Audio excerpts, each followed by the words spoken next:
Figuring out whether you're ready for sex can be one of the hardest decisions in life.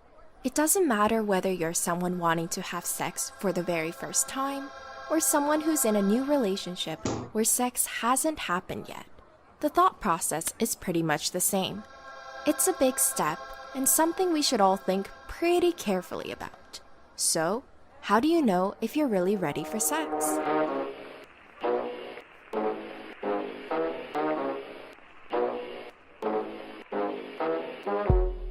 One, assess the risks. First, you need to think about the risks associated with sex. And to be honest, there's a lot of them. We all know about the health and pregnancy risks of sex, and these are very important. But what about the emotional risks? What do you stand to lose? Will your relationship with that person be changed in a way you're not comfortable with? Sex can make us form a strong, compassionate connection with someone. Are you ready for those kinds of emotions? 2. Are you being pressured? You might think that having sex is the right thing to do, but is it really you who wants sex? Or is it the world around you, pressuring you into doing something you're not ready for?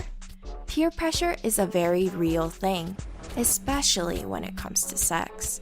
Young people are under enormous pressure to lose their virginities, and it kind of becomes a competitive thing.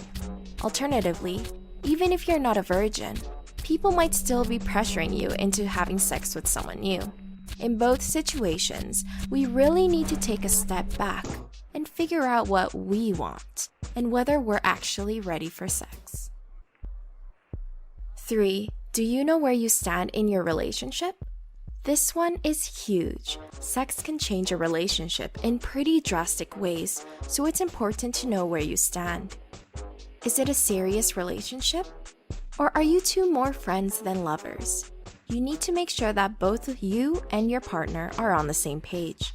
If one person ends up falling in love and the other isn't feeling it, it can lead to serious emotional and psychological distress. And if you two are friends with benefits, ask yourself if you're willing to lose that person as a friend. Because believe us, it can happen. 4. Your genes might actually determine when you lose your virginity. Let's take a break from all the deep, heavy emotional stuff for some science coolness. Yes, we're talking about figuring out when you're ready for sex. But what if it's determined by your genes? That's right. Researchers at Cambridge University found that genetics might determine about 25% of the differences between when people lose their virginity. So what this means is that losing our virginity is something we can't rush, even if we want to. We have to wait for our bodies to be biologically prepared. And for some, hormones don't start firing until later in life, simply because of the genetics we were born with. 5.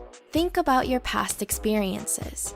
Sometimes the best way to come to a decision is to look into the past. What do your past experiences tell you? Learning from past relationships is a natural part of developing and maturing as an individual. And the mistakes we make in the past can help us improve our future romances. Did you have sex too early in past relationships? Maybe you felt like you could have had sex sooner in your last relationship. Perhaps you felt like you should have had a discussion with your partner before taking that next step. Obviously, this doesn't really apply to virgins. But if it's still your first time, you can still learn from the past. We can all look back on times where we rushed things too quickly. In conclusion, the most important thing to remember is that you should definitely think long and hard about having sex before going through with it. If you really ponder everything we just talked about, we know you'll do the right thing. No pressure.